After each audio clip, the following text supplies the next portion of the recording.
राधे राधे दोस्तों, आइए हमारे चैनल अलौकिक श्रद्धा में आपका स्वागत है। आज हम श्रवण करेंगे माता भुवनेश्वरी की कथा, जो कि गुप्त नवरात्रि के 5वें दिन की कथा है।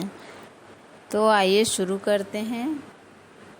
देवी भागवत में वर्णित अधिष्ठात्री देवी लेखा यानी क्रीम मंत्र के स्वरूप और सृष्टि क्रम में महान स्वरूपा आदिशक्ति भगवती भुवनेश्वरी, भगवान शिव के समस्त लीला विलास की सर्जरी जगदम्बा भुवनेश्वरी का स्वरूप सौम्य और अंग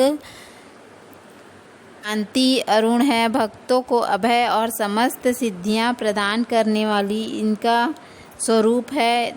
10 महाविद्याओं में यह 5वें स्थान पर परिणित है। देवी पुराण के अनुसार मूल प्रकृति का दूसरा नाम ही भुवनेश्वरी ईश्वर है।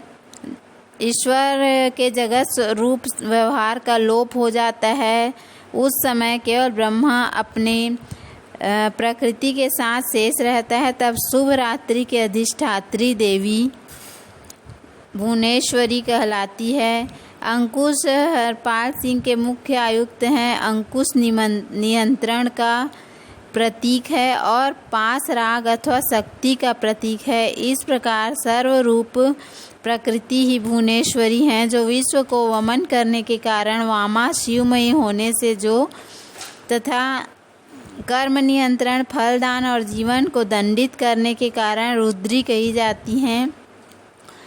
भगवान शिव का वाहन भाग्य भुवनेश्वरी कहलाती है। भुवनेश्वरी के संग से ही भुवनेश्वर सदा शिव को सर्विस को होने की योग्यता प्रदान हुई है। महानिर्वाण तंत्र के अनुसार संपूर्ण महाविद्याएं भगवती भुवनेश्वरी को प्राप्त है, सदा संलग्न रहती हैं। 7 करोड़ महामंत्र इनकी सदा आराधना करते हैं। 10 महाविद्याएं ही 10 सोपान हैं। प्रलय में कमला से अर्थात व्यक्ति जगत से क्रमशः आलय होकर प्रकृति बन जाती है, इसलिए इन्हें निकाल की जन्मदात्री भी कही जाती है। दुर्गा सप्तशती के 11वें अध्याय के मंगल चरण में भी कहा गया है कि मैं भुवनेश्वरी देवी का ध्यान करता हूँ। उनके श्री अंगों की शोभा प्रातः काल के सूर्योदय के समान अरुण आप हैं और उनके मस्तक पर चंद्रमा का मुकुट है। 3 नेत्रों से युक्त देवी के मुख पर मुस्कान की छटा छाई रहती है। उनके हाथों में पाश, अंकुश, वृद्ध तथा अभय मुद्रा शोभा पाते हैं।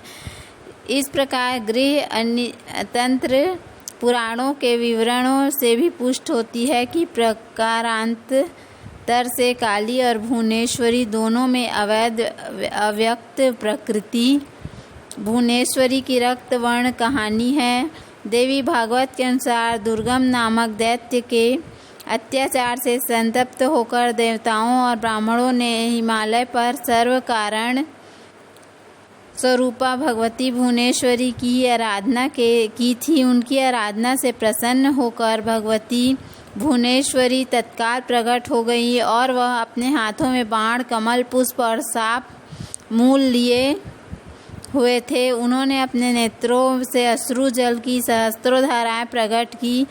इस जल से वह मंडल के सभी प्राणी तृप्त हो गए। समुद्रों तथा सरिताओं में अगाध जल भर गया और स्थित औषधियाँ सींच गईं। अपने हाथ में लिए गए साक्ष्यों और फल मूल के प्राणियों का पोषण करने के कारण भगवती भुवनेश्वरी की शताक्षी तथा शाकंभरी नाम से विख्यात हुई। इन्होंने ही दुर्गमासुर को मारकर उनके द्वारा अपहृत वेदों को देवताओं को पूरा सौंपा था। उसके बाद भगवती भुवनेश्वरी का एक नाम दुर्गा प्रसिद्ध हुआ। भगवती भुवनेश्वरी की